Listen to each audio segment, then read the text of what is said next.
আগামী শনিবার school visit করবে টিও সাহেব। হেডমাস্টারকে কইছে আমি স্কুলে ভিজিটে যাইবে 11টার সময়। হেড স্যার স্কুল খুঁজে দেখতেছে একটা ছেলে দুষ্ট, নাম কালু। কইছে খবরদার শনিবার আসিস না। পাগলকে যদি বলে নৌকা নাড়াস না তখন থেকে আরো। কালুরে কইছে শনিবার আসিস না। ও শনিবারে সবার আগে স্কুলে আইছে, আইসা থেকে দরজা খোলে নাই। ও জানলা দিয়ে ক্লাস 5 পড়ে ঢুকছে, সিট বেঞ্চের নিচে শুয়ে আছে। 11টার সময় ওই ক্লাসে টিও ঢুকে বলতেছে, এই ছেলেরা, এই মেয়েরা, তোমাদের শিক্ষক তোমাদের পড়ায়? বলে হ্যাঁ, খুব ভালো পড়ায়। তাহলে বলো তো একই জিনিস বিভিন্ন জায়গায় বিভিন্ন নাম, জিনিসটা কি? উত্তর শুধু টিও জানেন, উত্তর হবে নদী। উত্তর কি হবে? এক জায়গায় পদ্মা, এক জায়গায় মেঘনা, এক জায়গায় যমুনা। নদী এক এক জায়গায় এক এক নামে প্রকাশ পাইছে, ঠিক কিনা বলেন? টিও বলতেছে একই জিনিস বিভিন্ন জায়গায় বিভিন্ন নামে প্রকাশ পাইছে, জিনিসটা কি কও?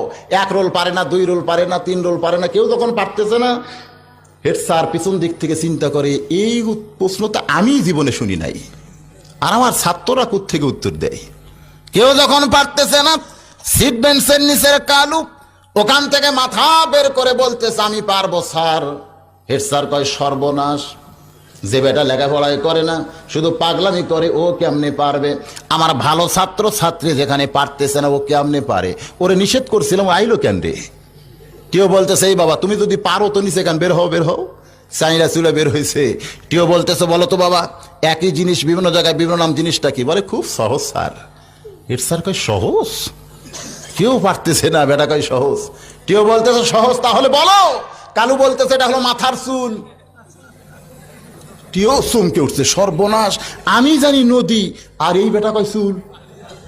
একটু নিচে নামলি চোখের ভুরু, একটু নিচে নামলি মোষ, একটু নিচে নামলি দাড়ি, একটু নিচে নামলি সিয়ারি। হেড স্যার জোর হাত করে বলতেছে বাবা কালু রে, আর একটু নিচে নামিস না। যদ্দূর পর্যন্ত নামছিস বাবা, এখনো ভদ্র সমাজে বলা যায়, কাপড়ে চুপড়ে নামলে কিন্তু বিপদ হয়ে যাবে রে বাবা, আর নিচে নামিস না।